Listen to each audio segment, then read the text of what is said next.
Formula E is ready to go in Tokyo. Green will be the next question. Formula E is ready to return to Tokyo for the third time since it has joined the calendar back in 2024, but it's time to find a bit of the nuance and a little bit of the track history of the actual street track that we are going to in the Formula E world. Now, it is a 1.6, 2.5 kilometre circuit, well, it's got 18 turns, and it is a double header weekend. It's the last two weekends we have got in the Formula E Championship.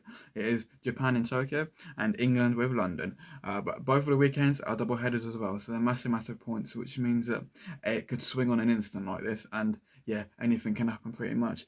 But the track wounds around the city's International Exhibition Centre on the seafront of Tokyo Bay as well, which is such a picturesque place, and it is great to see as well. It's nice to see them use a bit of the streets that matter as well.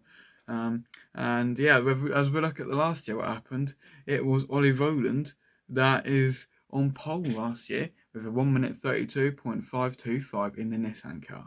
But if we look at the race, it is Van Dorn who won. Stoffel Vandoorne won from Maserati, with Ollie Rowland second and Taylor Barnard third in McLaren colours. Obviously now he races for a different team because McLaren are no longer in that championship. But yeah, it was only a single race last year, so it's going to be quite interesting them doing a double.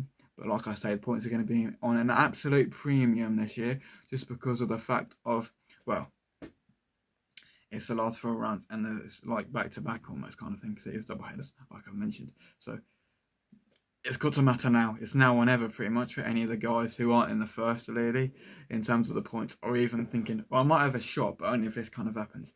They need to do it now or never sort of thing, like a Sebastian Vettel in 2010 kind of thing, if you want to come from behind.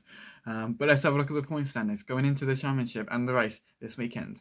And the point standings are as follows.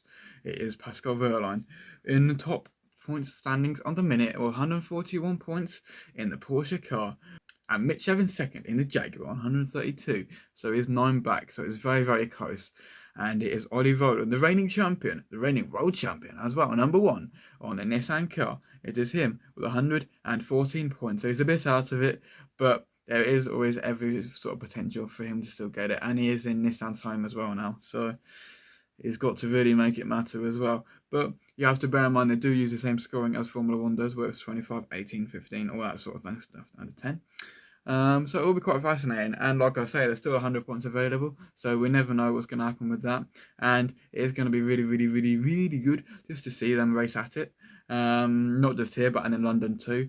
And it's been quite a fun sort of year, sort of covering Formula E a bit more seriously for the first time, myself included, ever since I had that experience in London last year. Which is almost a year ago now, pretty much, because I'm doing it a bit later in the year. It has been pretty fun. It's been a different style of racing to what I was being particularly used to. Lost my way a bit in the middle of the year with other sort of events and prioritising that over this, which there's no harm in saying that I preferred it in this, but it's also important to realise some other series as well, which people may not be noticing too much as well. But I definitely do like this series, and it is fun to watch. And yeah, for someone that was sort of like anti-electric racing before, it certainly made me a fan of it, and there's a lot more nuance to it than what you may think, is what I personally believe. But yes, I just can't wait to watch Japan this weekend. I'm not too sure about waking up though. I have to set my alarm for the sessions and all that kind of stuff. I'm not looking forward to waking up, especially after potentially a long weekend without work is just generally as well. But yeah, I'm just looking forward to it in general as well. I'm looking forward to who gets the title, because no matter who gets the title out of these three have been pretty much the class of the field. I mean, we have had some other things like Nick Cassidy winning for Citroen and all that kind of stuff, but these have been like the consistent ones as well. And me personally, I don't believe Pascal Wehrlein got the flowers he deserved in Formula 1. So if he gets another title, gets a 24 and 26 title, that would be pretty good to see. But Mitch Evans, for him to finally claim one, that would be cool to see as well. So it would be great to see any of these three really win it, and it's a great storyline for any of them too. So I would really enjoy the Formula E Tokyo Japan race, the 25-26 calendar for Formula E season in general, really. So I'm just looking forward to that, really. But yes, Formula E is back this weekend. Are you watching? Because I certainly am going to try, but let's hope my alarm doesn't fail me.